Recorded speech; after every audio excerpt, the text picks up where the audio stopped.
Hallo und herzlich willkommen zu einem neuen Video hier auf meinem Kanal, hier bei Commike. Hinter mir im Pool macht der Wiboard S2 Solar Poolroboter seine Arbeit. Aber die Oberfläche, die kriegt er nicht sauber. Und dafür gibt es spezielle Pool-Skimmer-Roboter. Und einen solchen Pool-Skimmer-Roboter, und zwar den F1 von Wiboard, den habe ich zum Testen bekommen. Dieses Teil werde ich euch in dem Video vorstellen. Ich werde euch zeigen, wie er an der Oberfläche schwimmt, wie er das Laub, den Dreck aufsaugt. Ich werde euch zeigen, wie ihr das Teil in der App einrichtet und ob es sein Geld tatsächlich wert ist. Wenn euch das interessiert, bleibt auf jeden Fall dran, denn genau darum geht es in diesem Video. Der Sommer ist da und was gibt es Schöneres, als im eigenen Pool daheim zu planschen. Damit das Ganze auch richtig Spaß macht und hygienisch sauber ist, muss der Pool natürlich regelmäßig gereinigt werden. Normalerweise macht das die Sandfilteranlage, die ich ja mit Filterglas betreibe. Die Oberfläche des Wassers wird über den Skimmer eingesaugt, der Schmutz wird im Filter gereinigt, über die UVC-Lampe und über den Chlordosierer wird das Wasser aufbereitet und kommt auf der anderen Seite wieder frisch eingelassen. Aber was spricht denn dagegen, den ganzen Aufwand noch weiter zu reduzieren, indem man den Dreck, sobald er in den Pool hineinkommt, sofort herausfiltert. Das geht nämlich, und zwar mit einem Oberflächenfilter, einem sogenannten Skimmer. Das Teil, das ihr hier neben mir seht, das ist der Wiboard F1 Poolroboter. Dieser Skimmer fährt auf dem Wasser und saugt praktisch einfach nur den Schmutz, der sich oben auf der Wasseroberfläche abgelagert hat, ein und kann diesen über einen 7 Liter großen Filterkorb einfach nur einbehalten. Das Tolle an diesem Teil ist, dass der die ganze Zeit vollkommen autonom auf der Oberfläche herumfährt. Ihr braucht keinen Stromanschluss, ihr braucht dort nichts händisch irgendwo machen.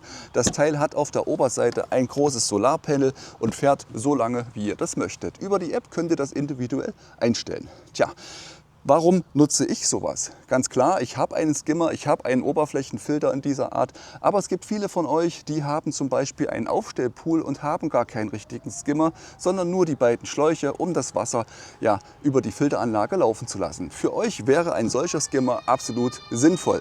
Der Filter ist aber auch für mich sinnvoll, denn meine Poolanlage, meine Filteranlage läuft nicht 24 Stunden am Tag, sondern nur ungefähr 12 Stunden. Und den Rest der Zeit kommt natürlich trotzdem Schmutz in den Pool rein. Und das möchte ich auf jeden Fall vermeiden, beziehungsweise möchte ich den Dreck so schnell wie möglich herausbekommen.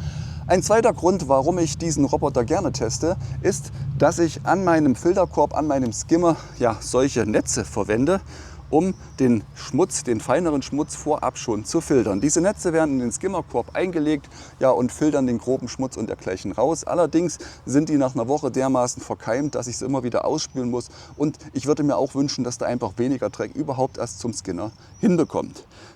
Tja, das Teil seht ihr jetzt hier vor mir. Was hat es damit auf sich? Es ist nicht viel. Es kommt in diesem Paket und wenn ihr euch das anschaut, von der Größe her, relativ leicht vom Gewicht auch. Ihr habt die Vorderseite, wo das Wasser eingesaugt wird. Auf der Rückseite wird es einfach nur wieder hinausgespült.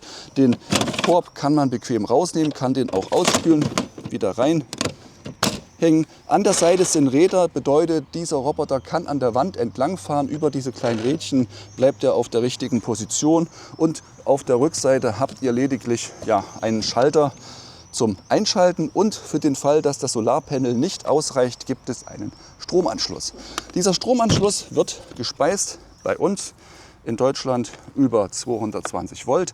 Diesen Stecker, diesen Adapter gibt es mit dazu, kann einfach nur angestöpselt werden, ab in die Steckdose, natürlich nicht, solange das Teil im Wasser ist. Was gibt es noch dazu? Einen Haken.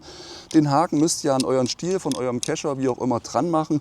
Für den Fall, dass der Roboter doch irgendwo mal hängen bleibt, könnt ihr mit dem Haken das Teil einfach fassen, ranziehen und eben rausholen. Finde ich ganz praktisch. Eine Gebrauchsanweisung ist natürlich auch dabei. In dieser Anleitung, die in mehreren Sprachen gedruckt verfügbar ist, gibt es auch eine deutsche Abteilung. Viel gibt es aber hier gar nicht zu sagen, denn außer der Reinigung muss man gar nicht viel machen und im Winter natürlich das Teil einmotten. Für den Schnellstart gibt es diese Übersicht, allerdings dann nur in Englisch verfügbar. Hier wird in insgesamt 13 Schritten erklärt, wie ihr den Roboter schnell einsatzbereit bringt. Wie ihr das macht, das zeige ich euch jetzt. Ich setze das Teil dann schon mal ins Wasser mit rein. Ich habe den schon mal vorgeladen, auf die volle Akkuleistung aufgeladen und werde euch jetzt zunächst erstmal mitnehmen und euch zeigen, wie ich das Teil in meiner App am Telefon einrichte, und danach werde ich ins Wasser setzen, und zwar parallel zu meinem S2 Solar, der ja ebenfalls komplett autark läuft, nutzen. Übrigens, wenn euch der S2 interessiert, schaut mal oben rechts in die Ecke, da verlinke ich euch das Video zu dem anderen Poolroboter, könnt ihr auch gerne mal nachschauen. By the way, eine Info noch, dieses Teil wurde mir von Wiboard kostenfrei zur Verfügung gestellt.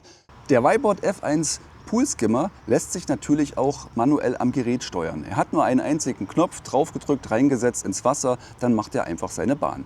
Über die App habt ihr ein paar mehr Möglichkeiten.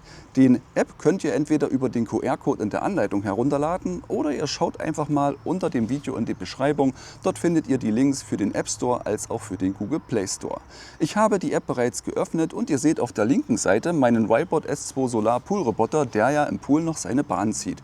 Direkt daneben habe ich ein Plus, um ein neues Endgerät hinzuzufügen. Dieses Plus drücke ich nun und bekomme eine Übersicht der Poolroboter, die meine App erkannt hat. Wichtig ist, Bluetooth und WLAN sollte auf jeden Fall eingeschaltet sein. Ich wähle den Wiboard F1 aus und kann direkt das WLAN mit dem Roboter verknüpfen. Nachdem ich das Kennwort von meinem WLAN erfasst habe, werde ich automatisch zur nächsten Seite befördert, und hier kann ich den zugehörigen Pool aussuchen. Da ich nur einen Pool habe, suche ich den natürlich aus. Den habe ich ja bereits hinterlegt für den S2 Solar und bestätige das Ganze. In der App kann ich nun den Skimmer auswählen, indem ich die Kachel anklicke. Und ihr seht, das Menü ist doch sehr übersichtlich. Ich habe den Smart-Modus und den Standard-Modus. Nachdem ich den Roboter ins Wasser gesetzt habe, möchte ich ihn mit der App starten. Hierzu klicke ich einfach auf den Roboter und habe hier die Möglichkeit, den Roboter entweder im Smart-Modus oder im Standard-Modus laufen zu lassen. Der Standard-Modus bedeutet, dass der Roboter einfach nur permanent seine Bahnen zieht, und zwar so lange, bis der Akku fast erschöpft ist. Dann macht er eine Pause und macht erst weiter, wenn der Akku durch die Solarzellen an der Oberfläche wieder geladen ist. Bei guten sonnigen Tagen läuft der Roboter also kontinuierlich durch. Im Smart-Modus macht der Roboter auch Pausen, wenn der Akku noch nicht erschöpft ist. Hier bemerkt er die Oberflächenverschmutzung und entsprechend der Verschmutzung saugt er eben mehr oder weniger.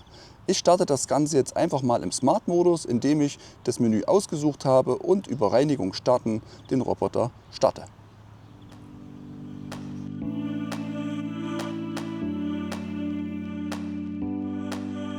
Man kann nun gut erkennen, wie der F1 Skimmer Roboter die Oberfläche sauber saugt.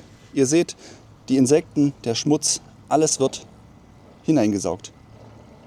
Wenn ihr im Pool Stellen habt, an denen das Wasser sich sammelt und somit auch der Dreck an einer gewissen Position immer festhängt, könnt ihr natürlich warten, bis der F1 Skimmer Roboter an diese Stelle gelangt. Oder ihr könnt über die App den Roboter manuell an diese Stelle steuern.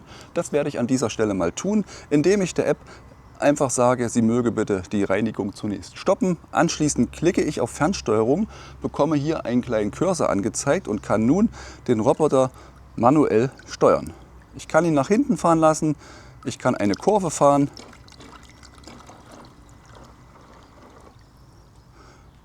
und ihn direkt in diesen Oberflächendreck hineinsteuern.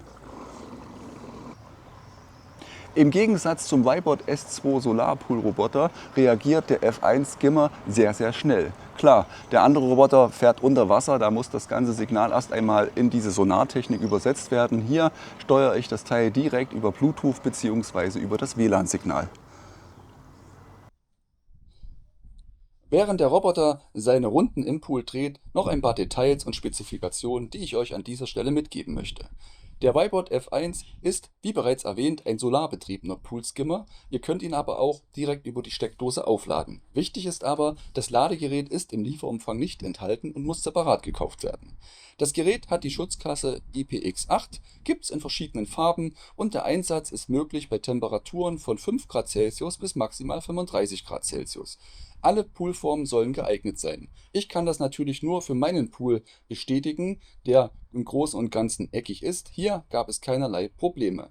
Aufstellpools, eingelassene Pools, gemauerte Pools, all das ist möglich, denn der Roboter fährt ja nur an der Oberfläche entlang und saugt einfach allen Schmutz auf, den er dort findet.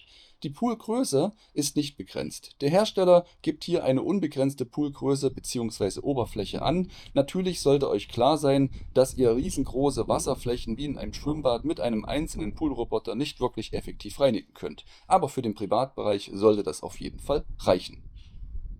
Die Steuerung ist per Bluetooth über die App möglich. Die WLAN-Verbindung braucht ihr für die Upgrades der Firmware, die der Roboter selber machen kann, sofern ihr das Ganze in der App aktiviert. Ein kleiner Trick an dieser Stelle: Die Funktion ist an dem kleinen i versteckt, welches sich mittig am oberen Bildschirmrand in der App befindet. Wie bereits erwähnt, hat der Roboter 3 Modi, um den Pool zu reinigen. Neben dem Smart Mode, dem Standard Mode, gibt es natürlich auch noch die manuelle Steuerung. Er hat einen 7 Liter Filterkorb mit 180 Mikron Feinfilter. Das ist natürlich extrem eng und filtert wirklich jeden Schmutz heraus. Er hat einen Anti-Verklemmschutz, eine Hinderniserkennung und die Edge-Master-Technologie, die ihn im Bereich der Ränder dazu befähigt, die Ränder zu erkennen, automatisch den Rückwärtsgang einzulegen und eben wieder in eine andere Richtung weiterzufahren. Was gibt es zum Thema Energie und Akku zu sagen? Nun ja, das Teil wird über das Solarpanel auf der Oberfläche mit Strom versorgt. Ein Lithium-Ionen-Akku mit 5200 mAh speichert die Kapazität. Ungefähr 6 Stunden soll es dauern, um den Roboter bei voller Sonneneinstrahlung aufzuladen. Ich habe ihn bei mir eine ganze Weile fahren lassen, bei herrlichem Sonnenschein, und muss sagen, in der App gab es nur einen kleinen Rückgang am Ladebalken. Mit 6,5 Kilo ist das Gerät zudem relativ leicht. Ihr könnt also problemlos den Roboter ins Wasser einlassen und natürlich auch wieder aus dem Wasser herausholen, um zum Beispiel den Filterkorb, den ihr regelmäßig leeren solltet, aus dem Gerät zu entnehmen. Der Vibot F1 hat zuverlässig seine Runden gedreht. Über eine Woche konnte ich ihn hier testen und bin durchaus zufrieden. Aber es gibt ein paar Sachen, auf die ich euch hinweisen möchte, die man vielleicht anders oder besser lösen muss. Doch bevor ich euch das zeige, hole ich das Teil zunächst erst einmal aus dem Wasser. Ein Blick in den Filter hinein und ihr seht, was da an Dreck abgelagert worden ist. Wenn ich den jetzt raushole, sieht man hier sehr schön, was sich da alles angesammelt hat. Den Filter selber kann man ja aufmachen und direkt einfach unter fließendem Wasser ausspülen. Perfekt.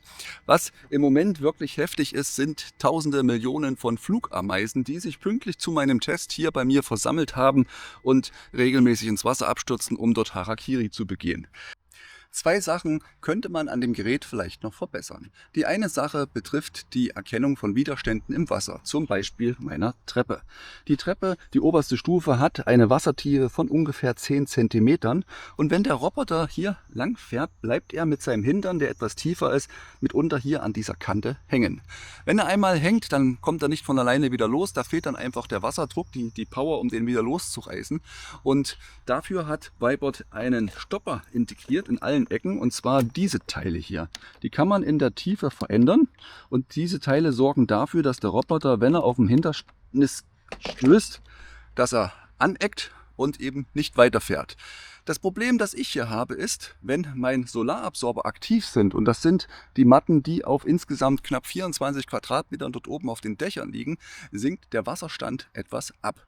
Und in dem Moment, wo der Wasserstand absinkt, weil das Wasser ja dort oben ist, bleibt hier nicht mehr genügend Tiefe. Die Stopper, die greifen nicht wirklich, so wie ich mir das vorstelle. Und der Roboter ist insgesamt über die Woche gesehen 2-3 Mal hier hängen geblieben. Ich musste ihn dann immer von Hand einfach wieder anschubsen und wieder frei bekommen. Einmal habe ich es erlebt, dass er festhing, dann kam eine Wolke, der Solarabsorber hat abgeschalten, das Wasser lief zurück ins Becken, und in dem Moment konnte er sich selber befreien. Das ist der eine Punkt, der mir nicht so gut gefällt. Der zweite Punkt ist der, dass die Klappe, die Rückstau, also den Rückfluss des Schmutzes, der schon einmal eingefangen worden ist, dass die nur funktioniert, wenn der Roboter aus ist oder sich einfach nicht bewegt. Wenn der Roboter hier festhängt und ich ihn zurückschubse, wird das Wasser von hinten durch den Roboter hindurchgestoßen und der Schmutz, den ich bereits eingesammelt hatte, wird nach vorne wieder hinausgespült. Das war natürlich sehr ärgerlich, und dadurch, dass der Roboter zig Sensoren eingebaut hat, die die Wasserströmung erkennen, die Widerstände erkennen, kann ich noch nicht mal den Roboter fix mit der Hand irgendwo lang lenken, denn sobald ich ihn mit der Hand drehe oder anschubse, merkt das Gerät und geht sofort in irgendeinen anderen Modus und versucht sich wieder selber zu kalibrieren. Da können die Firmware-Updates vielleicht noch eine Besserung mitbringen. Unterm Strich ist das Jammern auf sehr, sehr hohem Niveau, denn wenn ihr solche Probleme, solche Stufen nicht habt oder einfach weniger Wasser reinlasst oder deutlich mehr Wasser reinlasst, hat sich das Ganze ja auch erledigt. Nun seid ihr an der Reihe. Gebt mir doch mal ein Feedback zum Vibot F1 Pool Skimmer Roboter. Ist das was für euch oder ist das einfach nur dekadenter Luxus, den ich hier in meinem Pool arbeiten lasse? Reicht das Ganze nicht über den normalen Skimmer? Was ist mit denjenigen, die keinen Skimmer haben? Die großen Aufstellbecken zum Beispiel, für die wäre das doch was, oder? Schreibt mir einen Kommentar unter das Video, gebt mir ein Feedback und auch gerne ein Feedback zum Video an sich. Da freue ich mich riesig drüber. Schaut mal unter das Video in die Beschreibung. Dort findet ihr den Promo-Link von Vibot, denn das Gerät habe ich ja von denen zur Verfügung gestellt bekommen. Wenn ihr mögt, klickt einfach drauf, dann könnt ihr euch das Teil super günstig nachbestellen und noch ein paar Rabatte mitnehmen. Und ich würde mich riesig freuen, wenn ihr mir für mein Video noch ein Like mit da lasst. Vergesst nicht das Abo für meinen Kanal, denn nach dem Solar S2 Roboter, nach dem F1, wird es auch ein drittes Video geben, und zwar zu einem Vibot Poolroboter mit KI, ja, mit künstlicher Intelligenz. Da müsst ihr den Roboter nur noch in den Pool reinsetzen. Mit verschiedenen Sensoren erkennt er automatisch den Schmutz und legt los, wenn Bedarf besteht. Doch an der Stelle bin ich immer noch beim F1. Wie gesagt, gerne das Feedback und das Video. Ich bin an der Stelle fertig. Freue mich aufs nächste Video mit euch. Macht's gut, bis dahin. Ciao.